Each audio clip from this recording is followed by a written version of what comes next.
for those who are politically wise, a show about the lives of Christians in Ohio involved with politics. Introducing your host, Reverend Thomas Wise. Greetings, my fellow patriots, saints, and sinners. The show is titled Politically Wise, and I am your host, Reverend Thomas Wise. At the end of the show, there will be a blessing. Don't miss it. But first, a word from our sponsor. Next time you're thinking about beating the train, think again.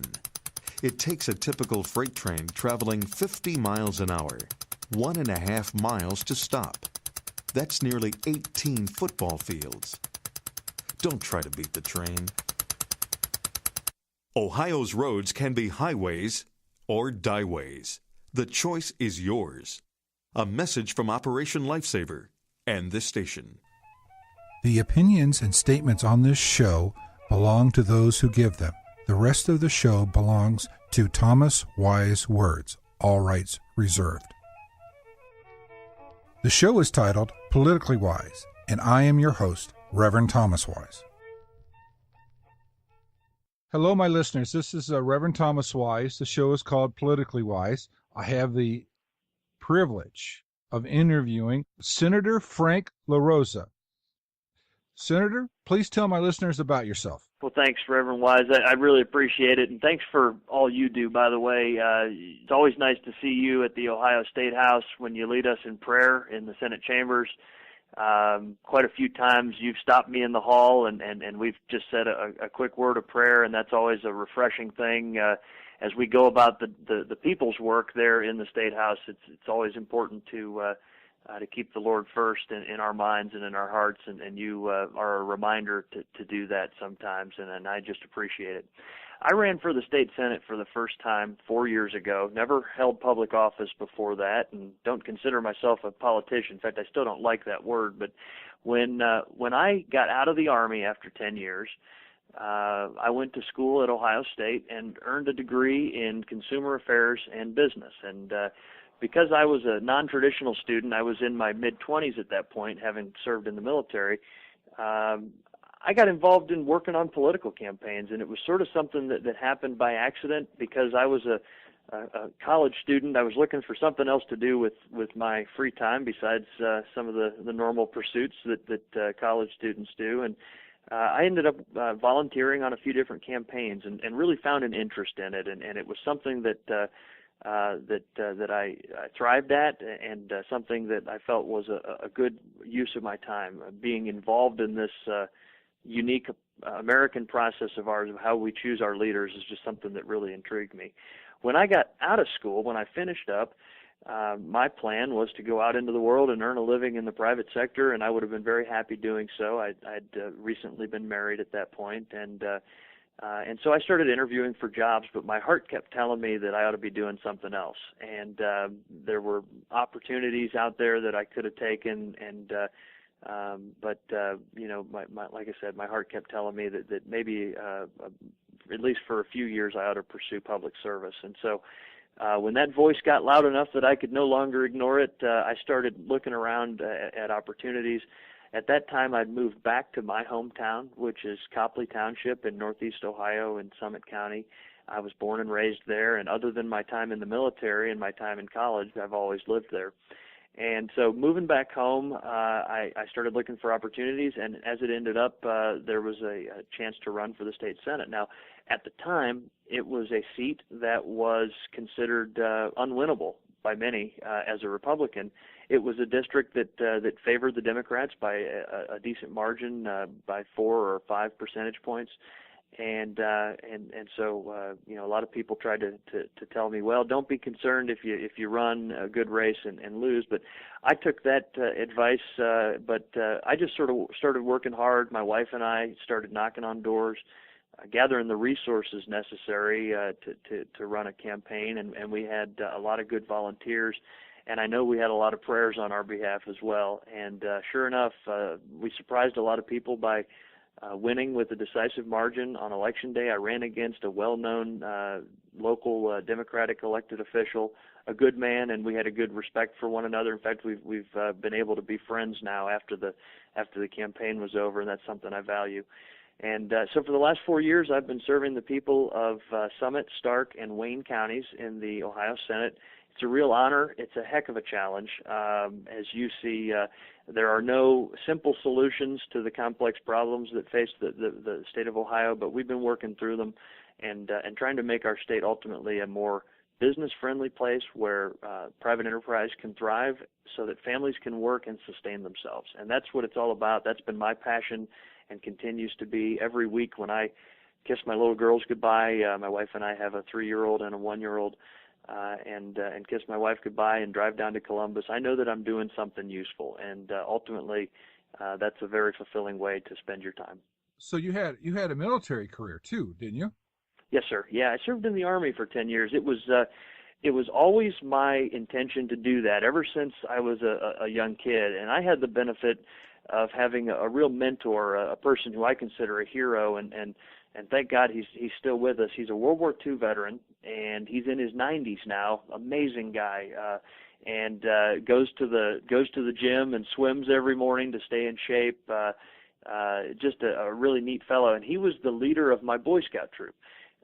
When the Japanese bombed Pearl Harbor, he was a student at the University of Akron, and he and his fraternity buddies walked down to the U.S. Army recruiting station that very day. And as the story goes, he had to wait in line for 8 hours just to get in there and raise his right hand and swear the oath of enlistment in the United States Army. Served as part of the Normandy invasion in France, and he's actually traveling back there this summer for the anniversary of the Normandy invasion. And so this guy influenced me, and as a Boy Scout and eventually as an Eagle Scout.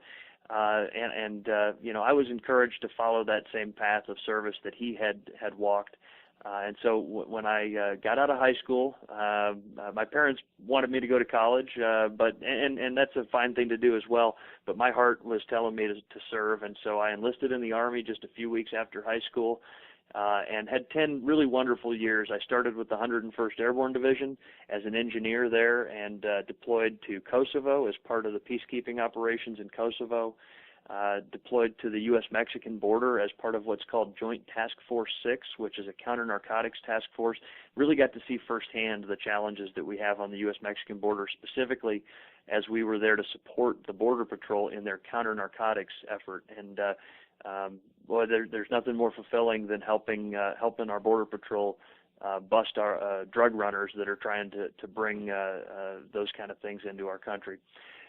After that was done, I was given the opportunity to try out for the Army Special Forces, and I didn't think I could make it. I thought, well, I'm just a 170-pound kid from Northeast Ohio. There's no way I could be an Army Green Beret. But with the Lord's blessing and a little bit of hard work, I was able to make it through that training program and graduated, and became an Army Green Beret, and was assigned to serve on a Special Forces A team. Served with the finest men I've ever known in my life, and represented the country that we all love in places like Morocco and Oman, and then finally deployed to Iraq. My team's job there was to work with Iraqi police officers that had volunteered to try to make their country a safer place, and our job was to take these Iraqi police officers and turn them into a SWAT team. Really rewarding work, and these guys, with our training and mentorship, were able to turn themselves into a really good professional tactical police force. And going out on missions with them to bust bad guys, so to speak, was a really rewarding thing.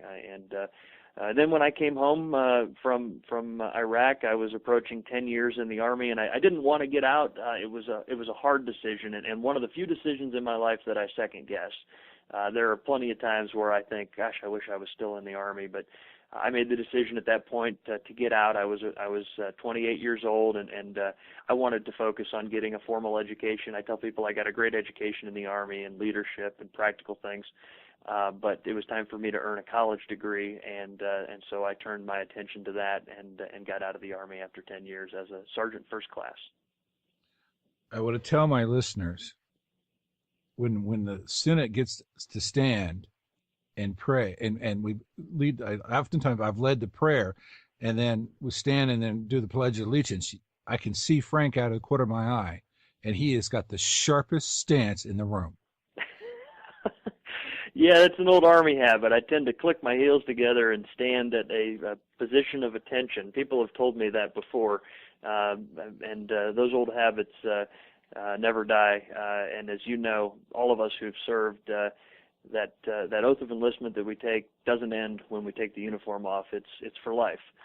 Protecting and defending the Constitution of the United States against all enemies, foreign and domestic, is something that stays with you forever.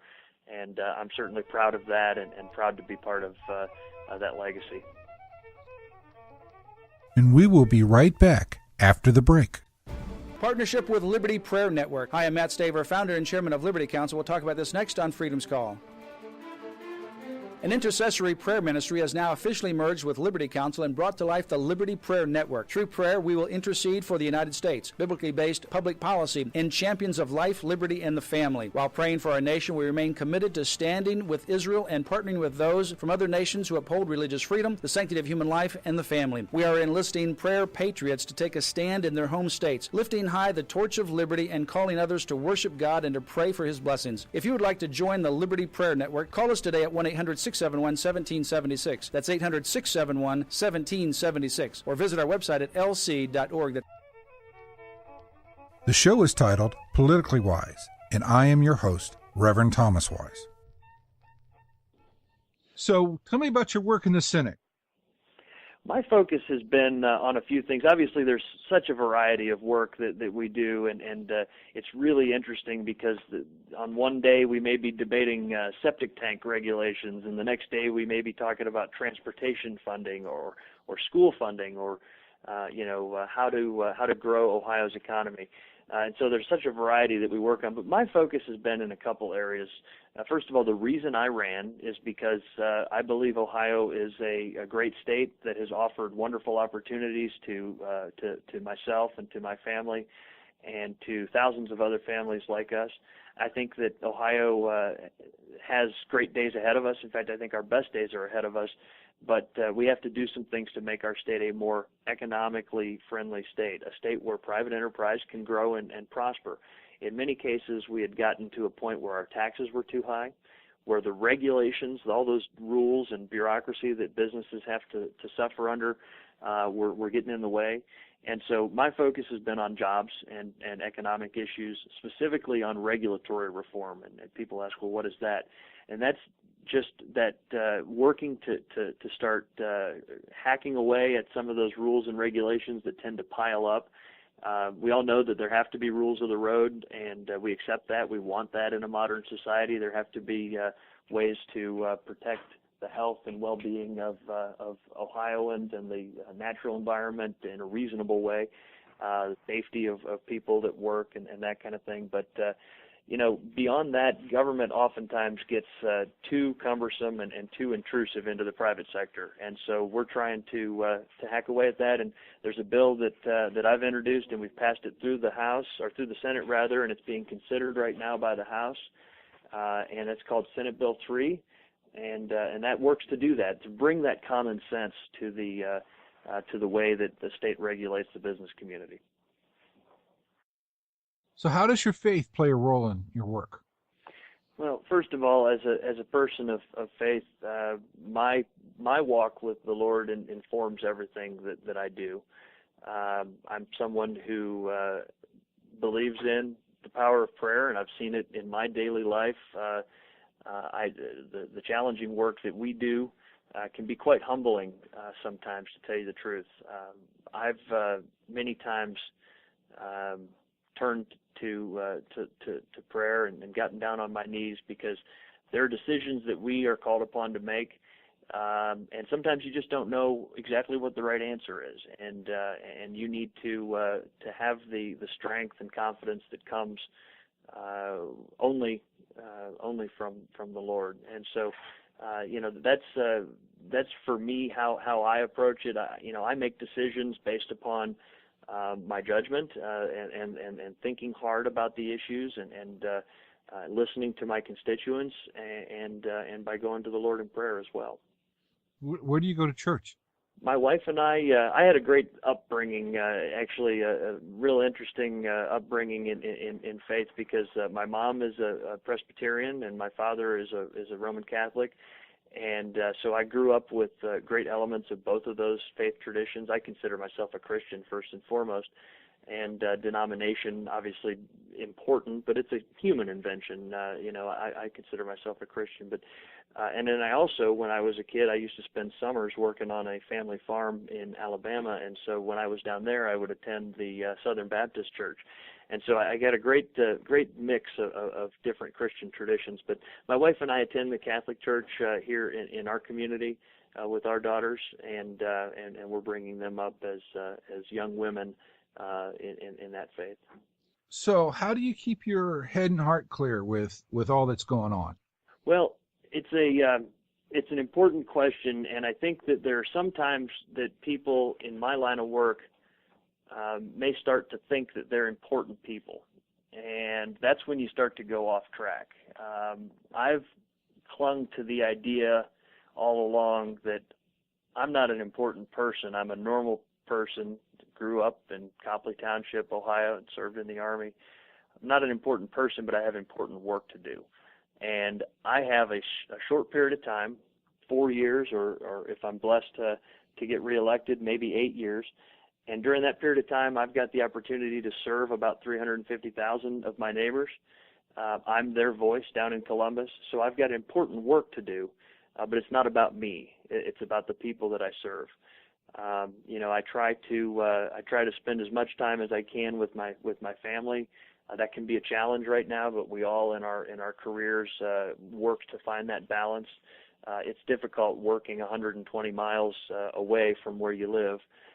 So time with my family, my faith, keeping my head on straight as far as the nature of the work that I have to do, and the fact that I'm just there to serve. And then also I enjoy time outdoors. I'm someone who's always enjoyed time in the woods, so to speak.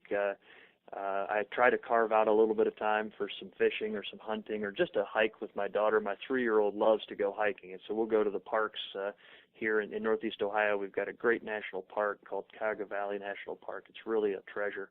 And we go out on the hiking trails, and she spends most of the time on my shoulders, but it's nice to get out into nature as well. Do you have a guiding scripture? I do. Of course, there's a lot of good things to turn to in Scripture, but one of the things that I've found, and this to me is consistent with our state motto. Of course, the state motto is, "With God, all things are possible."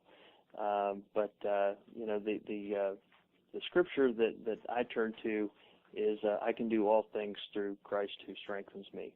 And of course, that's Philippians 4:13. I can do all things through Him, or through Christ who strengthens me.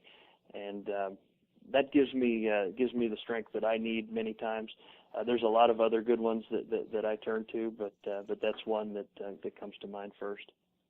In fact, I believe when I was a kid and I was doing my confirmation in the church, you memorize a Bible verse as part of that, and I think that was the one that I memorized.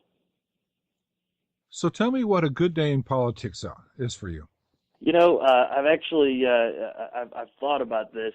A good day is when I wake up early in the morning, drive down to Columbus, when we are able to solve tough working together, and I mean that across the aisle and within the Republican majority as well. When I drive home at the end of the night, I'm tired, but I know that we did good work for the people of Ohio. So tell me what a bad day in politics is. Yeah, there are some of those. A bad day. Bad days come when you've tried hard to get something accomplished but have been unsuccessful.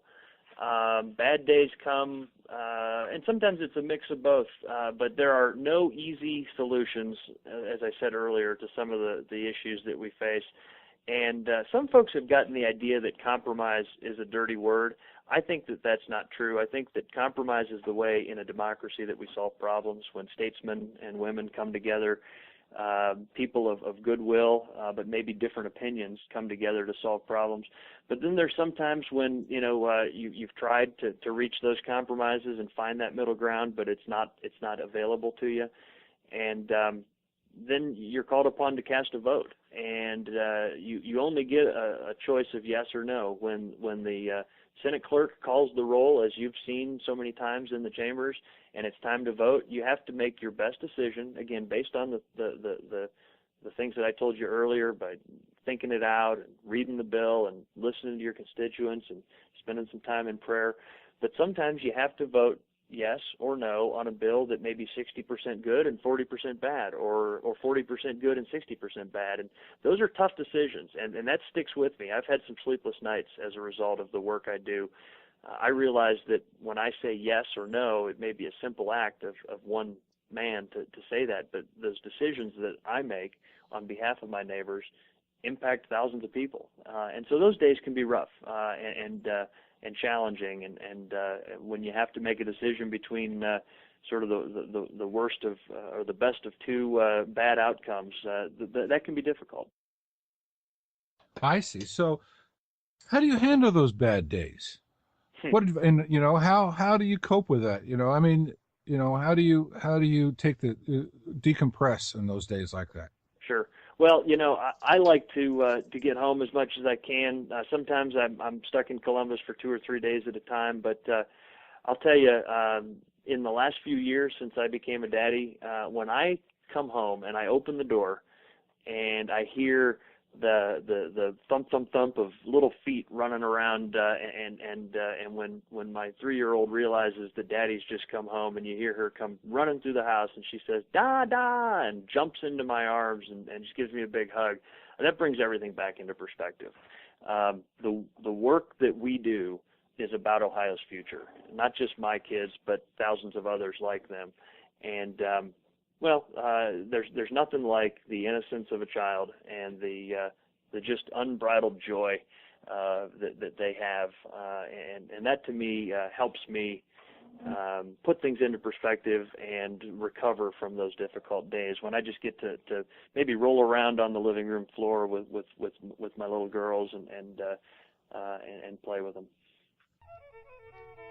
The show is titled Politically Wise, and I am your host, Reverend Thomas Wise. Do you pray for a politician? Do you think a politician can be a Christian? Do you think a politician should stand up for Christian principles? Do you think politicians should pray together? Do you want to see more Christians in politics?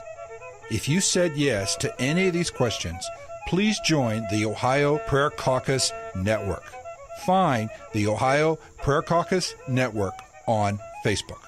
Welcome back to Politically Wise. If you want to email me, you may do so at politically.wise@gmail.com. Please like us on our Facebook page, Politically Wise. What advice would you have for someone following in your footsteps? Well, first of all, if you think that you have an interest in running for office or getting involved, I'd encourage you to pursue it. And I particularly send this message to my fellow veterans. I spoke to a group of Vietnam veterans last week, and I said, we need more veterans involved. Running for local office, state office, we need to have that voice involved. And there was a point in time back in the 50s where it was something like 40 or 50% of the people serving in Congress were veterans. Right now, that number's in the single digits. I can tell you that for whatever reason, I'm the only veteran serving in the state Senate in Ohio. I think that there ought to be a couple more. But for anybody that's thinking about doing it, it's not as hard as you may think. It's a lot of hard work. If you want to run for office, think about it, pray about it, talk to your family. If you're willing to put in a lot of long hours and work really hard to do it, it's something that's available. Run for your school board, run for your city council. Run for your township board of trustees, and run for the state senate or house. Our system relies on good men and women getting involved and making their voices heard. And it's not as hard as folks may think to get involved. It's just a lot of work. So what committees are you on in the Senate, and what are some hot issues that you're working on? Well, I serve on a number of committees. I've jokingly said that the Senate President's trying to keep me busy, to keep me out of trouble, perhaps. But he's assigned me to a whole bunch of committees. So here's the list. I serve as the chairman of the Public Safety, Local Government, and Veterans Affairs Committee. I serve as the vice chairman of the Public Utilities Committee. I serve on Site and Reform. I serve on Criminal Justice. I serve on Agriculture. I serve on Transportation. And I also serve on a committee called CAR, which is Joint Committee on Agency Rule Review. And that committee has the job of keeping track of the rules and regulations that executive agencies make. And when those rules and regulations go too far, we're able to step in and send them back to the drawing board. Issues that I'm working on, as I told you at the beginning, that regulatory reform bill, Senate Bill 3, is something I believe passionately in. It helps to bring more common sense to the bureaucracy that impacts our businesses, and that's something that I hope we can get done. You know, I also really believe that we need to change the way district lines are drawn. They call it redistricting reform, but as you know, every 10 years they redraw the legislative districts, and this is one of those issues that I think is something that people ought to pay more attention to. A lot of people don't really understand it, but I can tell you that the way that district lines are drawn has a big impact on the way your state legislature works. And right now we have a system that it's kind of one-sided. Whoever happens to be in the majority is able to really control the process, and we need to get something that's more balanced. I'm working with a great bipartisan team of folks to change that. And there's some other things as well. I'm working on some pieces of legislation that impact veterans as far as their ability to transfer their military training for college credit. That's something that the governor has also picked up on as part of his mid-biennium budget review. And so there's a whole bunch of things in the hopper, but those are some of the ones that I'm working hardest on. I've come to the end of the list of my questions. Is there anything else that you wanted to talk about that I haven't thought to ask you? Well, just to remind folks that we have a primary election coming up May 6th. It's important to be involved. A lot of people don't think of voting in the spring, but it's important that your voice be heard. And I would encourage you to not just vote for the person who's got the most yard signs on your street or person whose name sounds familiar, but get to know these candidates. Look on their websites. Go and find them on social media, Facebook and Twitter, and go meet with them. Somebody's running for a local office. You should be able to see them face to face and find out what they're made of. And that's what our system relies on. And also, if any of your listeners want to engage with me or have any questions for me, there's an ongoing conversation that I engage in personally on Facebook.com/Frank LaRose, and also on Twitter. It's just @Frank LaRose. And those are great tools to stay in touch with the people I serve. And if you ask me a question on there, I'll answer it myself, and look forward to hearing from folks. All right, sir. Thank you again for your time. My listeners, I'll let you know that I've been interviewing State Senator Frank LaRose. And, sir, again, thank you for your time, and God bless. And God bless you. Thank you so much, Reverend Wise. It's the invisible war, and it's going on all around us. It's the kingdom of light clashing with the kingdom of darkness. It's principalities and powers as this. The National Day of Prayer is the first Thursday in May, but the time to start praying for our nation is now. Find out more at nationaldayofprayer.org. nationaldayofprayer.org.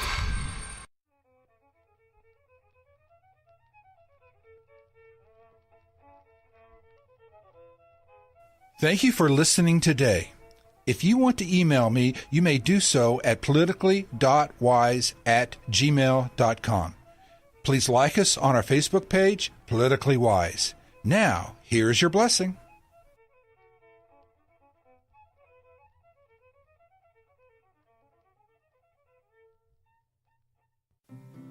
Blessings today are based on Psalms chapter 17, verses 8 through 14. May God keep you as the apple of his eye. May God hide you in the shadow of his wings. May God save you from the evil men.